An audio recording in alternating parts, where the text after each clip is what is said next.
Good evening, everyone, and welcome to this panel discussion about the film Murder in Paris here at the Encounters Festival. Thank you so much for everyone who's joined us. And I know that there are people joining us on a multitude of platforms tonight, both Zoom, Facebook, I think YouTube. And before we get started, what I do just want to remind everyone is that wherever you are watching this, you are really encouraged and more than welcome to put questions into the chat box.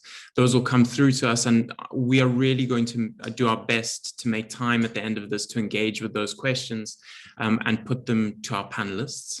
My name is Mike Marchant. I'm the head of investigations at Open Secrets, a small nonprofit based in Cape Town, working on issues of economic crime. And I'm so happy to be moderating the discussion tonight with a remarkable panel. So first off, we've got ENVER Samuel, who is, I suppose, needs little introduction in this case. He is the director and producer of Murder in Paris that we've all just been lucky enough to watch. And obviously, ENVER has a long history in filmmaking, and in particular, something that I think we can return to today is films about the stories of apartheid-era murder that have been swept under the rug, in particular documentaries such as Indians Can't Fly and other documentaries on the story of Ahmed Timol. EVELYN GROENINK is with us tonight. It is maybe a little bit strange after watching the film to introduce EVELYN, because in a sense, EVELYN, you've been introduced and part of your story is, so much of it is told in the film. But EVELYN is a veteran investigative journalist, writer and editor, and the author of Incorruptible. And it's going to be fantastic to get both your reflections on the film, but a little bit more about the story of your investigation. Andrew Feinstein joins us as well. Andrew is the executive director of Shadow World Investigations, based in London. He is also a former ANC member of parliament and whistleblower, and the reasons for the former there might be the topic of some discussion tonight when we start to pull the threads from the story of Dulcie September and those networks that she was uncovering. Through to more contemporary stories. And then finally, a late addition to the panel, and very grateful, to LICIEN LIMACHER, from an attorney from the Legal Resources Center, the LRC, who has joined us, and we're hopeful that we can get some insight from him later this evening in terms of updates on what the status of the investigation or calls for further investigation are. Into Dulcie September's murder. And so, ENVER, if I can start with you, and I suppose it might be a bit of a basic question, but it seems quite important. I've spent a very limited amount of time undertaking investigations into Dulcie September's murder, or more in particular into the networks that she was trying to uncover. And I think I must just say from the outset, personally, it's so remarkable and striking to see not just the story told, but Dulcie being brought to life on the screen. So seeing so much footage of her speaking and her passion and her activism, not just in an academic sense through a paper, but on the screen, it's remarkable. And so I suppose I wanted to start there. If you could tell us a little bit about what brought you to tell this story and to want to tell it. Thank you, Michael, and thank you for the fellow panel members to be here. Very esteemed panel, I must say. I guess the compelling factor with me wanting to tell the story of Dulcie September was the fact that here was this remarkable woman. Once I delved into the archive, I mean, it was incredible what I was seeing. In terms of the archive footage, and this is a woman that was on French television quite often. She was the head of protest marches. She was quite vocal. She was being interviewed all the time. So she was at it 24 hours a day practically. And if you see in schedule, she was working Monday to Sunday basically, with meetings and meetings and meetings. So for me, the story of Dulcie September and why I wanted to tell it was, I didn't really know much about her. Why didn't I know much about her? Pretty similar to the case with Ahmed Timol. Why don't we know these figures that are almost erased from our lexicon in South Africa. We know about the Tambos and the Sisulus and the Mandelas, but some of the heroes and heroines, foot soldiers, we don't know about them. And I'm compelled to tell those stories of people that have, got us where we are today, but are not recognized, and very unjustly so. Yeah, Enver, one of the things that jumped out to me in terms of, I suppose, the story and the footage is of Dulcie September's funeral in Paris. And the sheer, I mean, it's just such an incredible event to witness. You're talking about tens of thousands of people packing the streets. Yes. And yet, as you say, it's mere years later, and that narrative is being forgotten. In many ways, it seems that Dulcie's story is being written out, or at the very least, it's being ignored. And it's quite remarkable how you could go from that moment in 1988 to, to needing to tell this story, story now. If I could ask maybe just one more question on that, it's also very apparent when you watch the film that this has been a very long process. So my understanding is that your beginning of the film came from a chance meeting with one of Dulcie's family members, and I know from there you've traversed many countries, and it's been a long process. If you just tell us a little bit more about what that has been like. Okay, so yeah, it was a chance meeting. I call it serendipity. I bumped into Randolph Arendse, whose brother was married to Dulcie September at a documentary festival in Switzerland, and that's how it began. He was married to Dulcie's sister. Married to Dulcie's sister, yes. It was a complete chance, that I met him there, and I came back to South Africa, contacted the family in Cape Town.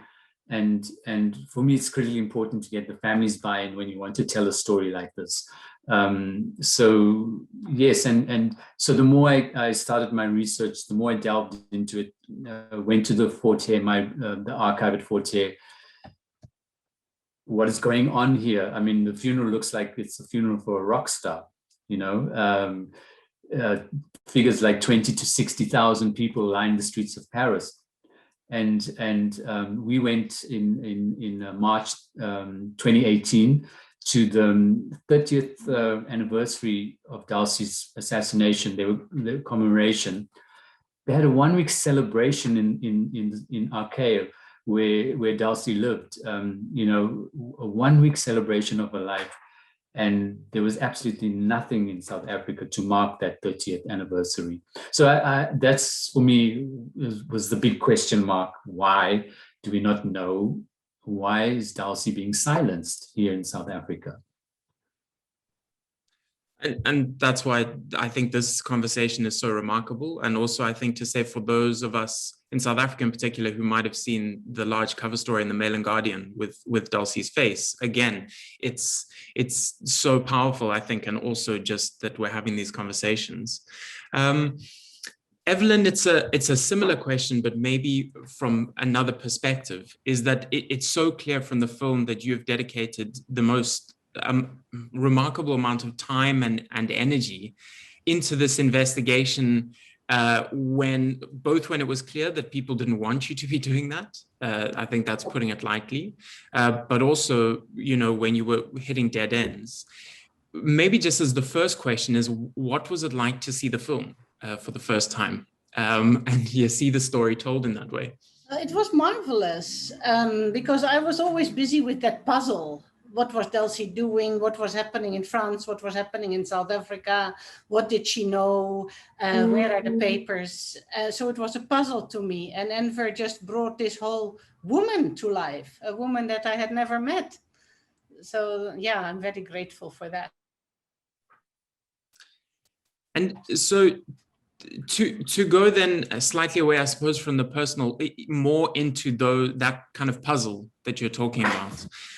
One of the things that is very striking when you watch the film is the pressure and threats that publishers at Jacana and yourself faced at the first attempts to try and publish the stories. Yeah. And I suppose it would be useful to hear you reflect, I suppose, on why it's so sensitive. And I know that the film does a great job at trying to tell that, but what were the interests behind this, and why were they so hell-bent on stopping the story being told? Yeah. In a way, they proved a few theories right, because of course I started as an activist journalist in 1988 with a similar sentiment as those people that you just described, the tens of thousands on the streets of Paris, that this was apartheid and apartheid was murderous and they were killing activists and they were killing them as far as France. So I was after, you know, some death squads, and I thought, well, that was what the press at the time wrote, and I had this weird idea that I was going to catch a death squad. And then I started to see that this was not a question of some rough individuals who were just very racist and very violent, but there were other interests. I got on the trail of those interests, and you could see in 2005 when Jacana was stopped from publishing that it was those very same interests. You had a part was played by the South African Secret Service, a guy who worked for them. Interestingly, that was a guy who was also first on the scene of the Chris Hani murder, but we're not talking about that now. And there was Pik Botha. A hell of a role was played by Pik Botha, the then foreign minister of South Africa. And that was very interesting because Pik Botha, if you remember, was the guy who was supposedly enlightened, who was supposedly never racist, who was never on the level of those, you know, those extremist right-wingers who just hated Black people. No, Pik Botha was very much more sophisticated, but that was precisely the point. Pik Botha, I always say that he was somebody who didn't see color. He saw the color of money. That was the only color that he saw. So when Pik Botha started harassing Jacana to the point of threatening publisher Maggie Davey and not refusing to get off the phone, not only about the Dulcie case, by the way, because I had also seen dealings involving him in the background of the Anton Lubowski and the Chris Hani murder. So in a way that push proved it right, that even though I didn't have a signed confession of an assassin or anything, but the puzzle that I had presented, there was something to that puzzle that really hit those nerves. Yeah, because people like that do not push that hard to stop publication if it's simply false. Yeah. And as you say, reflecting specifically on Pik Botha's role and just how hard he pushed, it's so interesting to watch the footage in the film of him at the Truth and Reconciliation Commission repeating the line almost word for word of the apartheid state's response in 1988, which is that this wouldn't have benefited us, and this kind of fake apology. Strangely, he was right about that. Because this murder did not benefit what Pik Botha was trying to do. He wanted to be friends with other nations, other companies, he wanted the free flow of whatever he wanted to do.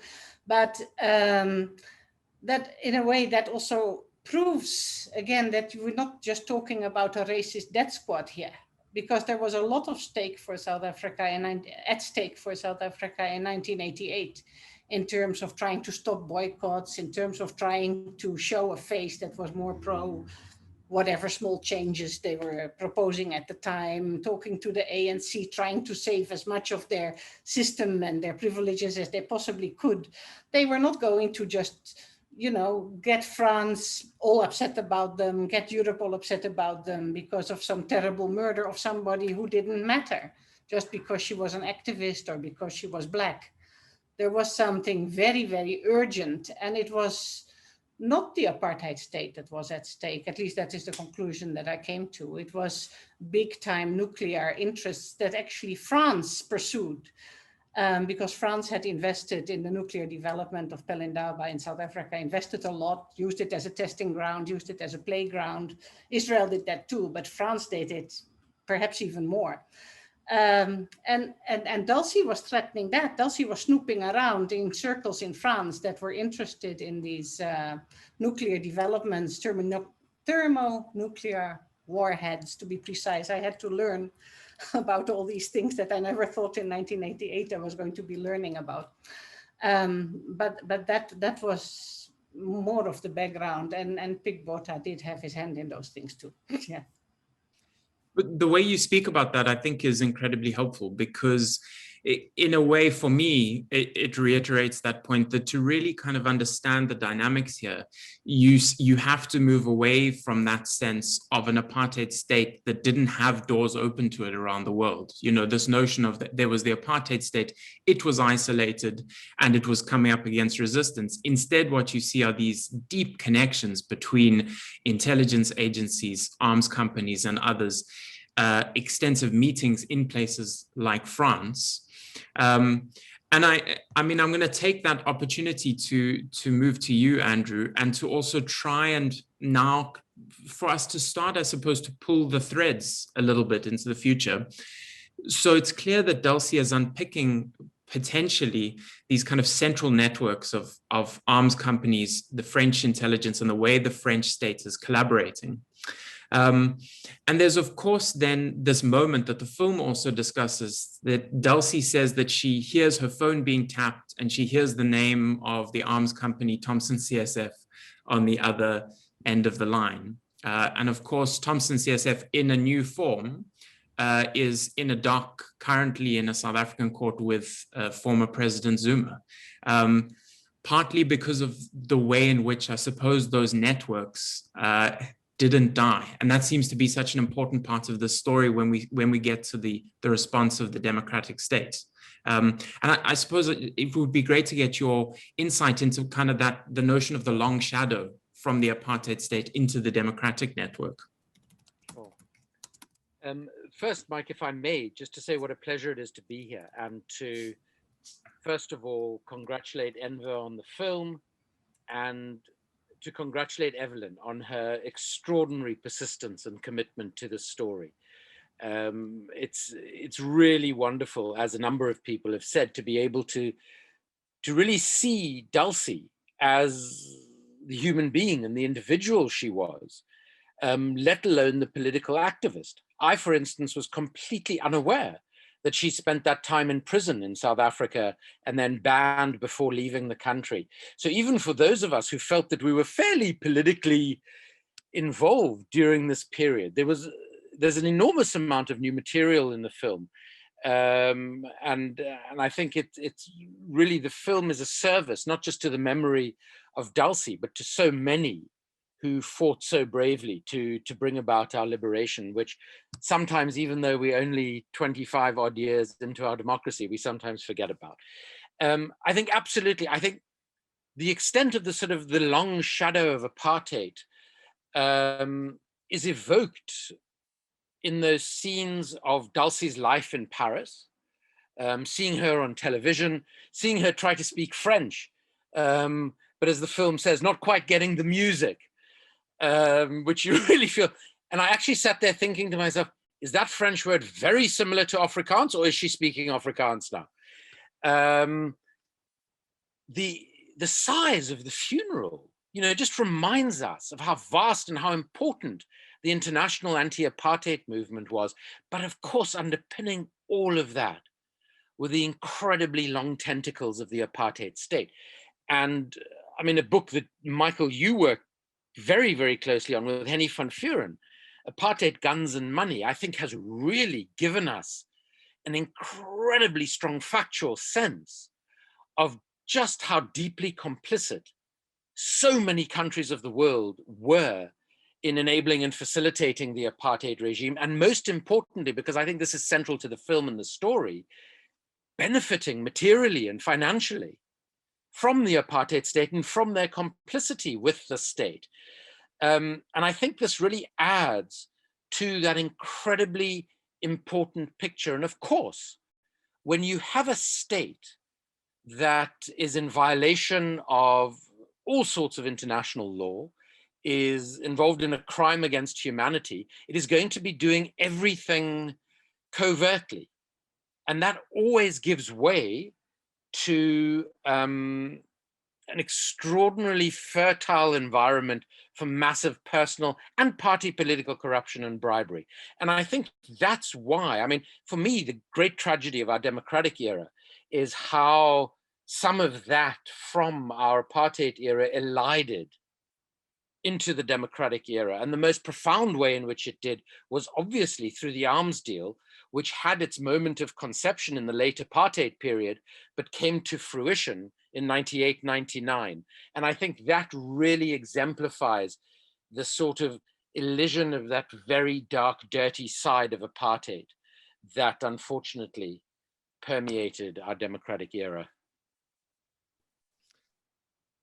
And continuing on that thread, I suppose the other question that then comes up from that is, do some of those tentacles explain the lack of political will to really pursue the story, not just, as Enver said at the beginning, and not just of Dulcie September, but also the murder of Ahmed Timol, of Nokuthula Simelane, of a host of others who were murdered, and to return to Evelyn, either by the apartheid state on the orders of, or by their allies when the interests collided in those ways. And I suppose, Andrew, I'd like to hear your thoughts, but also, you know, Enver, Evelyn, and Lucien also, if you want to jump in on this. I suppose the thing that was raised by the film is two things. One of the things that I think would evoke anger when you watch this film is the fact that it wasn't just the fact that the French didn't want to investigate, but it's that many of Dulcie's own comrades did not seem to take her particularly seriously. And there is a deeply gendered element to that. You know, the language such as, you know, her being hysterical is typical of that. But I suppose to reflect on that and the way that the ANC and the movement treated that kind of critical voice and ignored it, but then also how that maybe changed over time to be not only about ignoring her, but about the fact that there were now new interests to be protected in a democratic state where there was now business to be had. I know I've now thrown that open to all of you, so maybe Andrew, if you could start and then come to Evelyn and Enver. Because I think Evelyn and Enver will have a huge amount to add on that. As I was watching the film, I kept on thinking about a case that is not as directly related to one of our own citizens who made the ultimate sacrifice in pursuit of our liberation and our democracy, but of the Olof Palme case in Sweden, where you have, you know, the Prime Minister, a very prominent figure, murdered on the streets of Stockholm, and significant interest in the South African angle on that murder, which bizarrely, both the Swedish state and the new democratic South African state seemed incredibly reticent to pursue to its logical conclusion. And you've got to ask yourself, are there such deep and gargantuan material interests caught up here that those are actually trumping everything else, that they're trumping ethics, values, etc., etc.? And of course, you then add to that the various dimensions that you've just elucidated, including, I think, the thing that comes through so starkly for me is the sort of the gender discourse in dismissing Dulcie, which I think, you know, is an added dimension to the way in which the ANC deals with anybody who raises perturbing and distressing questions for the movement of the organization, which I'm happy to come back to, but let me leave it there now. If I can... Please, Evelyn, that would be great. Interesting that you mention Olof Palme. But we have to see a context here that on the one hand, yes, it is about principles and values. Clearly, even when it comes to what I might call simple, just brutal apartheid police killings of activists, you see that nowadays our police, the South African police, is still brutal. They still don't give a hoot whether they shoot you or torture you to death in a cell. They still do that. Nothing has changed. The movement that came to power has not inculcated values and principles. And I believe that started in the late 80s when the race for power started to, you know, favor the people with the sharpest elbows, as I call them, and principles and values were pretty soon out of the window afterwards. But what I would not say is that somehow the apartheid state persisted as this big, enormous power. Actually, it was broken. Also because the new people who came to power, especially in the Zuma years, they just broke everything. It's easier to steal when you break everything. So there's not that power anymore. But what you have is maybe what happened in the years after communism went down in Soviet Russia. Everything sort of crumbled. Then you had mercenaries and rogue intelligence agents and everybody trying to make money on the side. And you saw in the Olof Palme case, that's why I thought of this, that there's a trail to a South African mercenary, but not necessarily at the service of the apartheid state. Again, like in France, in that Sweden at that time, there may have been other interests at stake, whereby little pieces of that crumbled apartheid states were now used. I actually have a theory about that, but I won't go into that now. But I think that is more like the context where even somebody, what's the name, Riaan Stander, one of the worst apartheid operatives, you know, a real monster, is now seen working with the likes of the State Security Agency and Jacob Zuma. They all use these crumbs, these pieces, these leftovers for their own interests.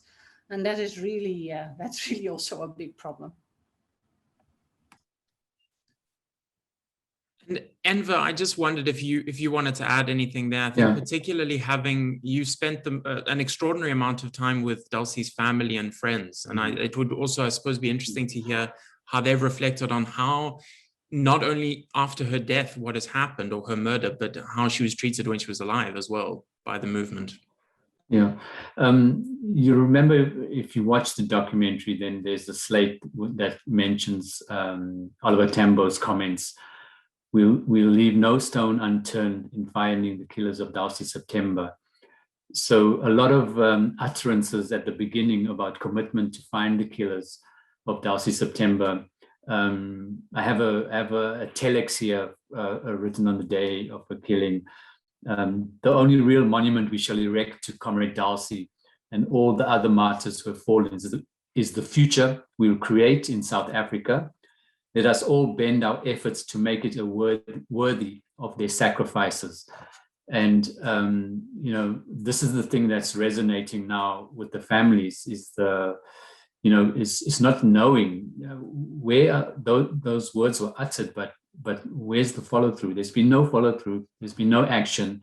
There's been silence, and the families have lived with this trauma, like with countless of other families in South Africa. Anguish, trauma, not knowing where the bones, where's the grave, why did they die, who killed them, and when you have given an opportunity to make documentaries like this, you get a window, the window's open for you as a filmmaker to see it. You're not part of it because you're not the family, but you see a little bit, you see some of the angst, and it's a tremendous burden on families not knowing answers, and the state has just put this all under the carpet. So with the family, when they watched the documentary, the common reaction was, thank you for bringing my auntie alive. So, I think maybe this is an opportunity for Lucien to say something about what's happening with the case. Yeah, Lucien, that would be excellent. It's really unsurprising that there's already been a question that's come in on that. And I think one of the things that people are really keen to know is that what are the possibilities? And I suppose from your perspective, what has the Legal Resources Center, what role have you been playing? I think just to explain that to everyone, and then what is the status now, and what are the hopes? Yeah, absolutely. Thanks, Michael. And ENVER, just to iterate what Andrew said, congratulations on this documentary. So just from our side, we've obviously worked with the Timol inquest, and there's a couple of inquests that LRC has been working with in South Africa, together with other partners like Weber Wenzel, non-profit, the pro bono department. And we've really tried to deal with the issue of transitional justice, and bringing people to book for those who were not found or didn't want to be prosecuted after the TRC. Because as we know, there's been a very long time for the non-prosecuting authority to take any action against those who committed, the crimes that they had during South Africa. And one of the areas that we worked on is, of course, the Dulcie September case, but not having jurisdiction in France, of course, we need to lean on various advocates in France. And the person that we're working with is EVELYN, who's an advocate in Paris, who's very kindly to help the LRC and the family in bringing this case before the French justice system. And essentially what we're trying to do is open the investigation again, because we believe that the investigation did not fully commit to what should have been done during that time. They failed in a couple of technical aspects that they should have undertaken. And then of course there's the issue of it having this international impact between South Africa and France. And so all of those issues that we're looking at has culminated now to EVELYN filing the papers in January this year, which we obviously assisted where we can with other organizations to give letters of recommendation and information that they sought. At this stage, though, currently what we're sitting on is a particular jurisdictional point where a lot of people, well, not a lot of people, France, the French government believes that apartheid wasn't recognized as a crime against humanity at the time that Dulcie was assassinated. And so what happened was the 4-year docket period that was open with the docket had closed, and then that would be the end of the matter, and you were essentially not allowed to reopen this investigation. But there's one caveat in France, and that is if France recognizes a crime against humanity, you can then reopen the docket because there's no time period or prescription. And then you would then have access to the courts to basically request the investigation to be open. And so we're sitting at those technical legal points right now that are going to be argued next month on the 5th of July. So EVELYN will be before the court arguing on behalf of the family. And of course, hopefully, we're hopeful that that's going to be quite successful because we've brought a lot of evidence to show, in fact, France did recognize apartheid to be a crime against humanity at that time period. And then once that happens, then we will go into the much longer investigation and putting up new evidence and new arguments in terms of where the state failed in undertaking the investigation. And then from a South Africa's perspective, because obviously that's the French link, and in South Africa there's work to have been done here as well. There's a lot of information that's been outstanding. So we've been engaging with the Department of, I just lost their name. The Foreign Affairs Department, sorry, who have got a lot of information that have been sitting in various in various countries, like in France, where we've undertaken various PIA applications to obtain that information. Once we get all of that information, obviously then a review needs to happen to look at what that information entails. And then hopefully something further can then come out of that as well, in terms of moving this case forward in South Africa, if there's a possibility in South Africa for us to move such a case forward. Thanks, that's incredibly helpful. And it's encouraging as well, I think, to hear the developments on both sides. I also think, and if I'm correct, that the French president on his visit recently mentioned this case specifically, and the fact that he would not be the first French president, obviously, to speak about it. But it certainly indicates, I think, a level of attention to the case, which is important.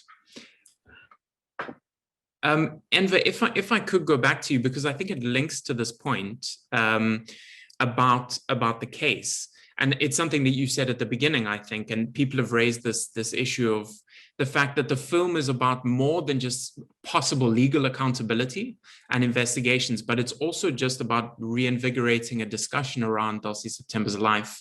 And another scene, I think, that really jumps out from the film is the scene where Dulcie's nephew Michael is speaking at that high school to a series of learners, and there's there's a whole kind of exhibition about her life. And I mean, I know that there's a broader campaign here, and if you could just tell us what that entails, how it fits with the other work.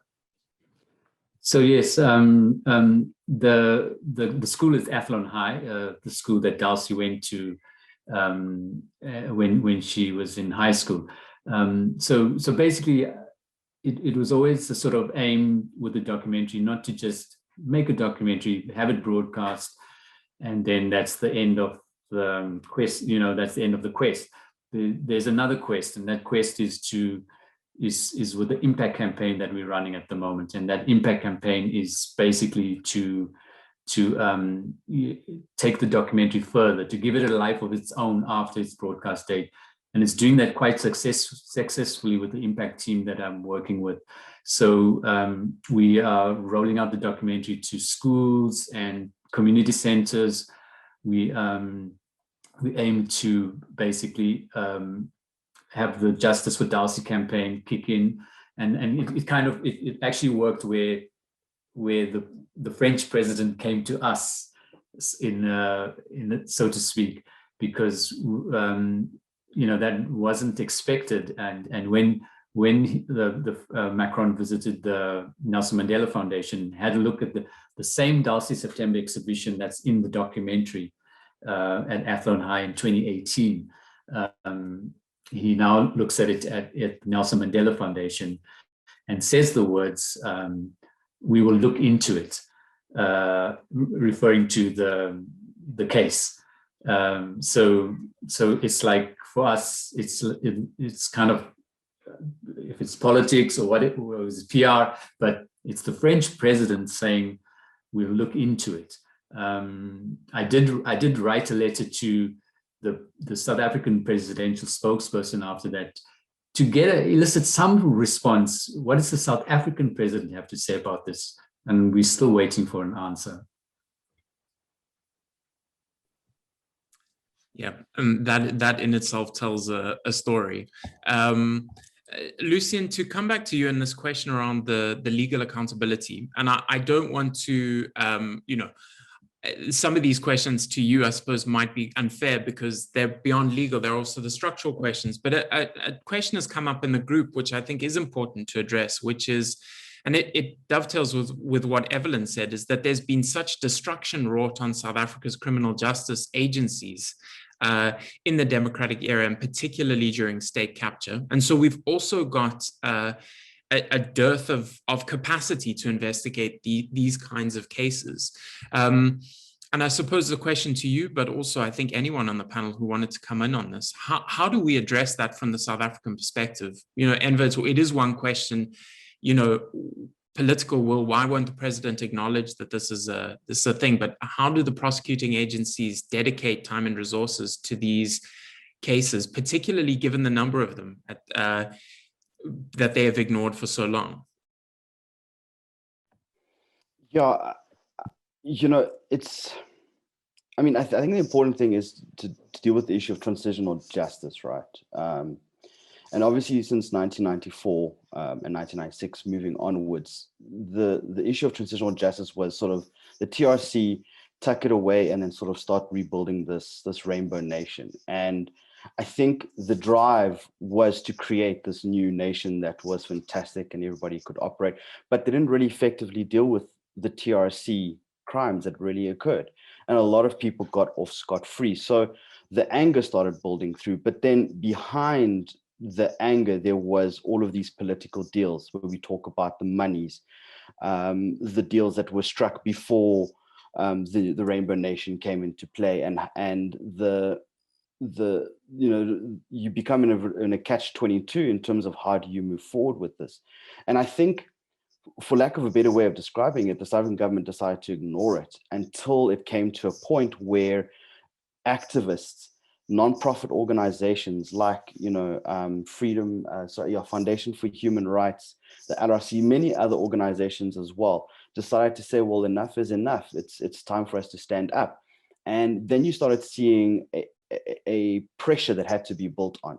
And this has been the typical legal landscape for enforcing any rights in South Africa, or trying to bring any justice, that it has to come from the NGO sector, pushed onto government until there's no other option, until government decides to deal with it. And that's unfortunately how we dealt with it. It would have been great for the non-prosecuting authority in South Africa to actually have some sort of real commitment, but that has failed. And now we've pushed them into this, well, not we, everybody in South Africa who's been playing an active role in dealing with transitional justice cases and issues from the TRC have now brought government to almost a standpoint where they have to manage and deal with it.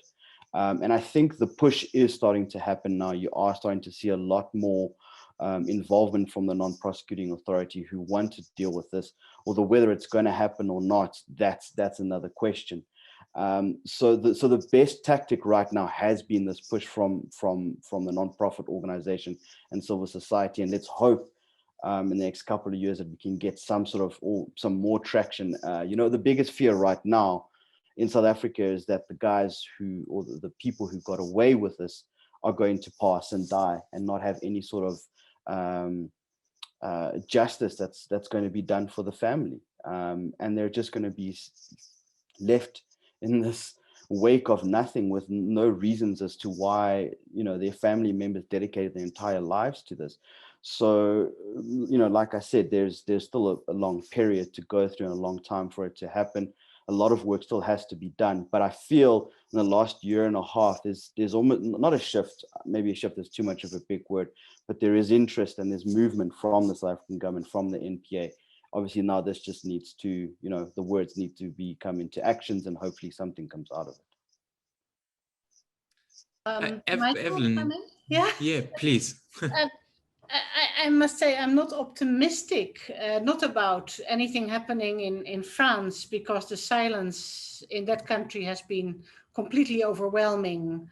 I mean, even in 2018, when we were there for the anniversary, the commemoration of the murder, I was still some person still approached me to say that, no, we're going to publish something about some spare parts for Mistrals that didn't even happen, because that was really why Dulcie was killed. The fake news, it was still in operation 30 years after. I just couldn't believe it.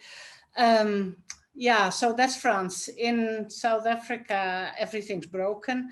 But if we can have a debate, I would already be happy with a debate. Principles, values, what Dulcie stood for, what so many people who were killed and who were silenced stood for, these old values of the ANC that the ANC itself has betrayed time and time and time again. If we can talk about social justice, democracy, human rights, behaving ethically, governing ethically, oh my God, that would be such an improvement.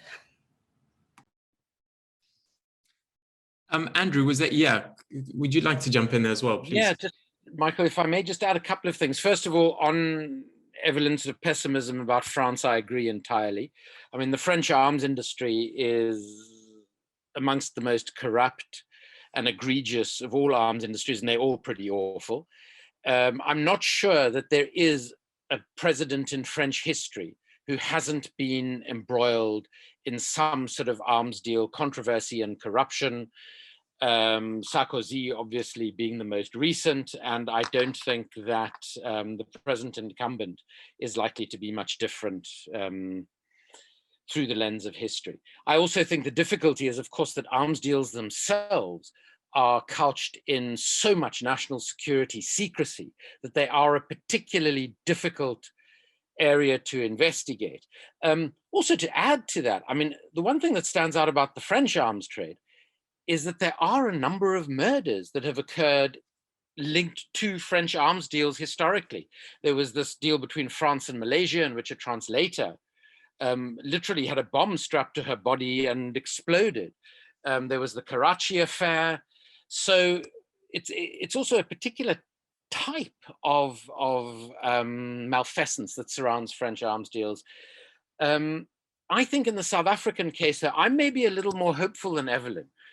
Maybe it's the distance sitting in London, and I should be cautious because I haven't been able to I came back from South Africa 2 days before the UK's first lockdown started, and I haven't managed to get back yet, although I hope to be there to give evidence in the Zuma trial at some point. But I think that the only thing that would see us beyond the sort of logjam in all of these cases is if, and of course resources and capacity are both a huge issue here, but I do have a lot of faith in the current leadership of the National Prosecuting Authority. And I think we're now starting to see some of the charges that have been laid in relation to state capture, and I think this is just the beginning. But I think at some point, it might be worth civil society organizations considering demanding the creation of some sort of special unit to deal with all of these historical cases that have never been properly investigated. And then the obvious question is, well, why? Why should we bother about that? Let's focus on the present and the future. But I think the why, which is also the reason that this film is so important, is because unless we deal with our history, warts and all, honestly and openly, we will never be able to move forward to create the sort of accountable, honest and effective democracy that we all want. And that is so necessary, particularly to serve the desperate needs of the poorest in our society. So I think that civil society has a big role to play here. And I think that there are institutional mechanisms that could be created to deal with this part of our history. I really appreciate the positivity, and I could also see in Lucien's answer earlier that there is an inevitable, I think, for all South Africans at the moment, there is a hesitancy to be too optimistic about anything, just in case. So you say, I think there's been a shift, or maybe I better not quite call it a shift, but it is, I think, very positive to hear those things. And Lucien, just to return to what you said, I thought that the transitional justice lens is also so important, because in so many countries, I think there is proof that what is impossible at one moment does not need to be impossible forever. There are lots of contexts, places like Argentina and others that are still in ongoing battles and push and pull to try and deal with some of the crimes of their past. But that just because something is precluded at any one moment hopefully does not mean it's impossible forever. Enver, did you want to come in there? I wasn't sure if I saw your, I just want to add on to the fact that, as we move to get justice for Dulcie and contribute to the unerasure of Dulcie September's name, with our impact campaign, we've just listed all the social media handles. So if people want to interact with us, they're on the platform. We're going to come up with a petition for justice for Dulcie to assist in the legal case in France. So please interact with us. All the information is available. Thanks so much, Enver. If I can, I wanted to take us back slightly, and it was something that I think both Evelyn and Andrew raised around the question about how Dulcie was treated as a critical voice. And the reason I wanted to raise it again is that, Andrew, you'd said that there are echoes of that in the way that critical voices have been treated more recently, and particularly regarding state capture. And I suppose it would be interesting to hear your thoughts on that, because that is another way, I think, in which these stories are very much connected, because you can't explain the destruction of institutions without also explaining the fact that so many people have been silenced since. There have been so many people in these institutions who have been speaking out, who have been critical, who have been shut down. Sorry, I always forget to unmute. Absolutely. I mean, I think that the issue here is to do with the culture of the ANC. And, there is this bizarre notion in the ruling party that you should not speak ill of the party in the public domain. The only time it seems to be allowable is when we have the sort of interregnums between someone assuming control of the party from someone who is in situ at the moment. Then during those interregnums, there is this flowering of, you know, everybody speaking out. But unfortunately, that's not what takes courage. What takes courage is to speak out while something is happening.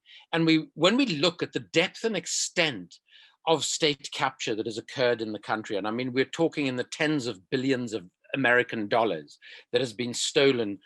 I was about to say from the state, but not from the state. It's been stolen from the people of South Africa who desperately need that money.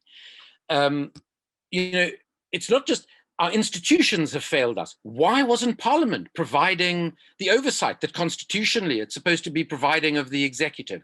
Why wasn't the National Prosecuting Authority, which had been politicized first under Thabo Mbeki during the original arms deal investigations, you know, it got even worse under Jacob Zuma. Why was the Public Protector's Office playing what to me from a distance seemed like a complicit and enabling role?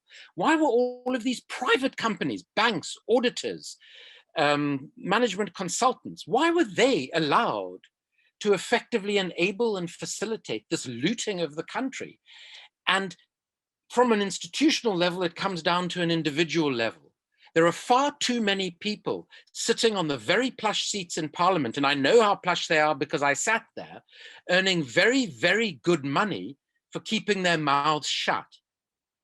And I'm afraid to say that in an accountable democracy that is facing the sort of socioeconomic challenges that we face in South Africa, that is simply unacceptable. And civil society should be naming and shaming those people. We have seen them in every part of our history, where depending on how they're located factionally within the ruling party determines when they decide to speak out and when they decide to be silent. You either speak out or you are part of the problem. And unfortunately, the culture is to be a part of the problem in South Africa. Evelyn, I see you nodding vigorously. I mean, I'd be interested to hear your thoughts on that as well. I would want to repeat what I said in what is now called the Dulcie September lecture, which I was privileged to hold the first of at Freedom Park recently, that principled stances is what Dulcie September sort of symbolizes. By the way, it also goes for the other people that I mentioned in my book, people like Anton Lubowski, Chris Hani. They were the principled ones. They stood against the selling out of the struggle, and that plays a big part in why they were killed during the transition. And in a way, sometimes when people in the Netherlands, where I am presently, don't understand things like, why are they all so corrupt? Sometimes I take a shortcut and I say, it's because they killed all the good ones, which is not really true. I mean, there's still plenty good people alive, thank goodness.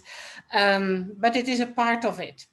And it is a part of it that, as Andrew says, especially during state capture, so many good people, but he was silenced under Thabo Mbeki, Andrew was. He suffered terribly, I think, under the barrage of vitriol that was thrown over him.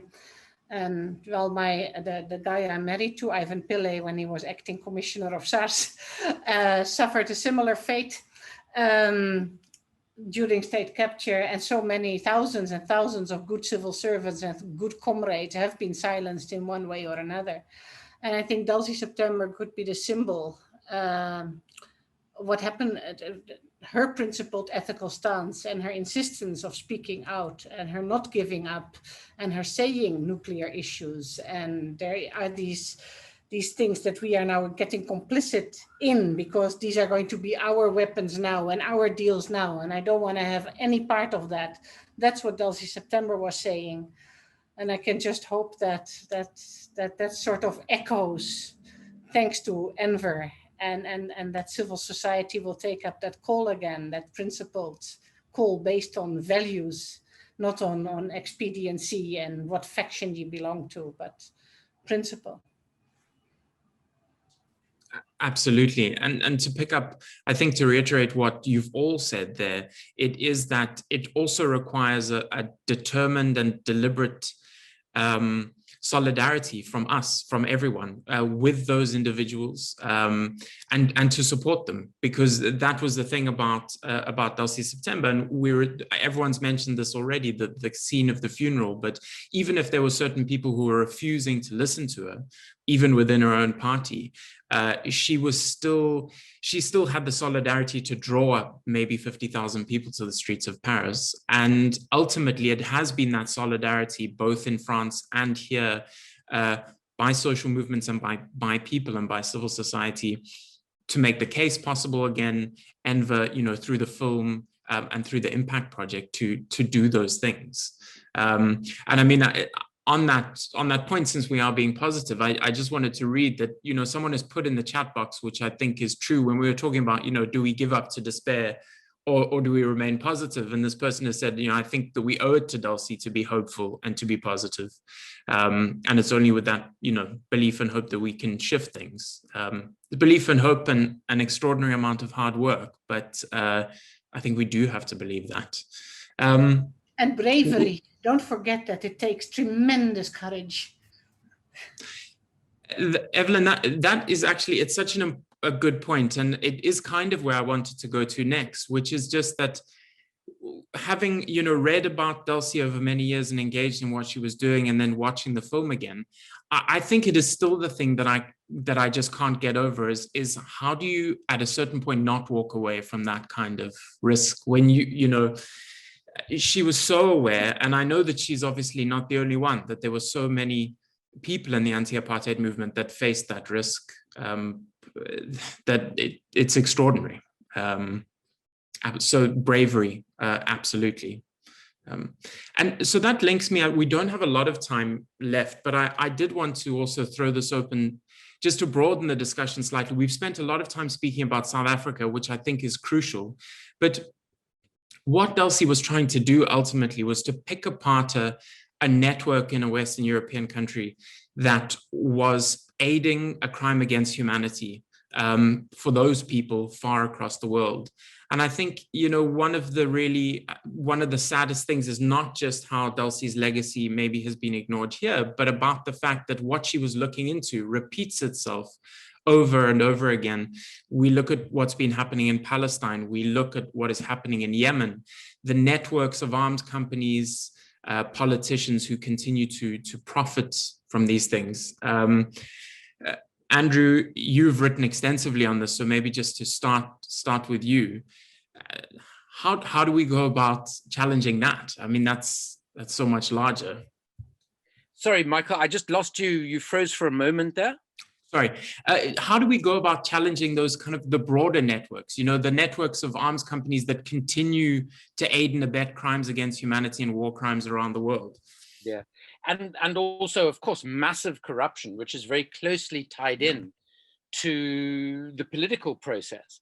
I think the most important thing that we can do is reveal this information, because the reason that it is so difficult for people who do the sort of work that Open Secrets do in South Africa, that EVELYN does, that we and many others do around the world.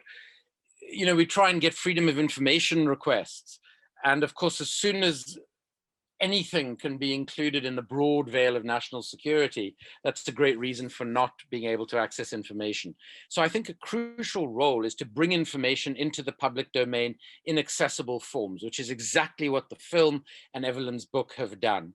And I can't state how important that this is, and that the more that is done of this, using a wide range of media, the better, because what those who control these sort of networks, those in political and economic power, don't want is for the information to get into the public domain. Once it's in the public domain, we then have the challenge of really motivating citizens, civil society, to take these up as political issues, to actually force politicians to do something about it, because politicians are often very complicit in all of these things. So that's the second side, is to build that pressure through campaigning, through activism, with that information that's brought to bear. And then I think an incredibly powerful tool is strategic litigation, because still in many countries in the world, not all, but many, the judiciary remains largely independent and with some integrity. And I think we're seeing a microcosm of that in South Africa at the moment in relation to state capture. Of course, we have had problems, the Sariti Commission being a case in point, but I think generally the judiciary, its reputation for independence, for integrity is well deserved. So I think those sort of 3 steps can be crucial, but the starting point has to be informing the public. And here we've got to congratulate ENVER, EVELYN, and all the others who do what is the work of angels, I believe, in terms of bringing that information forward. An interesting illustration of what you say there, Andrew, is one Secret Service document in France that I saw that dealt with the murder of Delcy September. And it was headlined, Une femme qui devait taire, a woman who had to shut up. So maybe your message is, let's not shut up. Exactly. When they try and shut us up, we should be making more noise. Michael, I just wanted to add, please. You know, so, but to not forget, I mean, you know, that unfortunately in South Africa, there are thousands and thousands of these type of cases. And, you know, finally, for me, the SABC has recognized that they need to tell these type of stories. And I'll be doing 6 more. And I've just delved into a little bit of research into the 6, and the stories are just as compelling. You're going to ask yourself, why don't I know about these people? Why did this happen? So yeah, you know, it's our unfortunate history that it's not just the Amatimos and the Delcy Septembers. There are, like you said, Nokuthula Simelane. The list goes on and on and on. You know, so yeah. I'd like to say Chris Hani again. Chris Hani, yes. No, ENVER, absolutely. We often reflect on it in our work, and do reflect on the fact that one of the most dangerous positions you can be in South Africa is to be an ANC councillor somewhere who wants to raise an issue of corruption. And as you say, those stories, they abound, and there are all of these brave people trying to do this work. So I mean, it's incredibly encouraging to hear that you're going to be telling those stories.